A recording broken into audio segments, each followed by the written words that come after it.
Hello everyone, আসসালামু আলাইকুম। আশা করি সকলে ভালো আছেন। আমরাও ভালো আছি আলহামদুলিল্লাহ। ইয়ামিনস ইউরোপিয়ান স্টোরির পক্ষ থেকে সকলকে জানাই সুস্বাগতম। আমাদের আজকের মেহমান শাহরুখ খান। আপনারা হয়তো ভেবে ভুল করবেন যে বলিউড বাদশাহ শাহরুখ খান কিনা। আসলে তা নয়, আমাদের খুলনার মেহমান শাহরুখ খান। শাহরুখ খান না হইলেও অবশ্য শাহরুখ ভাই আমাদের খুব ভালো মানুষ একজন। তিনি আজকে আমাদের বাসায় এসেছেন। সেই উপলক্ষে আজকে গিন্নি অনেক প্রকারের আয়োজন করেছে। সেই আয়োজনটাই আপনাদের সাথে আজকে শেয়ার করব। সুন্দর উস্তে ভাজি, ইলিশ মাছ ভাজি এবং ছালাতের আয়োজন রয়েছে। এছাড়াও রয়েছে গরুর মাংস। তবে বিশেষ করে যে আয়োজনটা রয়েছে ইউরোপিয়ান লাউ, আলু আর চিংড়ি মাছের ঘন্ট। একদমই ওয়াও একটি খাবার, আমার ফেভারেট একটা রেসিপি। বিগত সময়ে আমি এই রেসিপিটার একটা ভিডিও দিয়েছিলাম। যাই হোক, আজকে আসলে ভিডিওতে আসার উদ্দেশ্য এটাই যে আমাদের মেহমান খুলনা থেকে ইউরোপে এসেছে 7 মাস, মেবি 7 মাস। তিনি আজকে আমাদের বাসায় খাবার খাচ্ছেন। এটা আমাদের একটা ভালোবাসার একটা অনুভূতি। সেই অনুভূতিটা শেয়ার করার জন্যই আসলে ভিডিওতে আসা। কেননা খুলনা হচ্ছে আমার বিভাগ।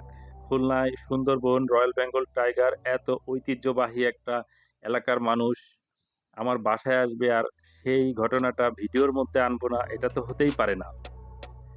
তবে বিশেষ করে যে ব্যাপারটা হয়েছে সেটা হচ্ছে যে আজকের যে রান্না, গিন্নি যে রান্না করেছে একদমই অসাধারণ।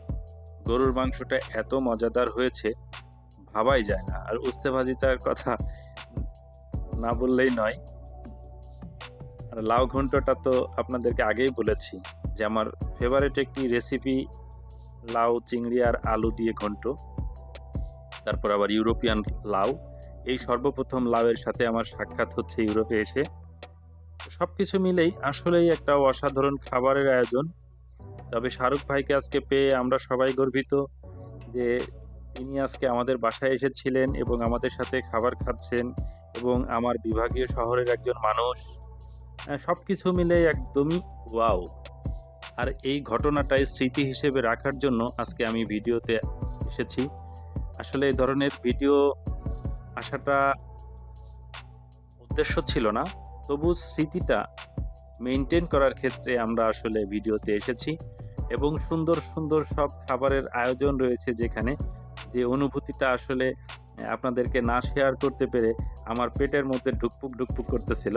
সেই জন্যই আসলে সেই উদ্দেশ্যেই আমরা ভিডিওতে এসেছি। আমাদেরকে লাইক, কমেন্ট, শেয়ার করে আমাদের পাশে থাকুন এবং আমাদেরকে উৎসাহিত করুন ভবিষ্যতে আরও ভালো ভিডিও যাতে আমরা তৈরি করে দেখাইতে পারি।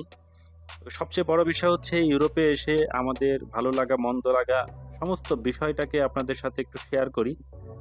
এটাই হচ্ছে আমার স্টোরি। অর্থাৎ আমার পেজটাতে অলরেডি দেখেছেন ইয়ামিন ইউরোপিয়ান স্টোরি দেয়া, যেখানে আমাদের একটা গল্প, আর এই গল্প শোনার জন্য ধন্যবাদ। ইউরোপে আমাদের দৈনন্দিন জীবনের গল্প তুলে ধরাই মূল কাজ। আসসালামু আলাইকুম।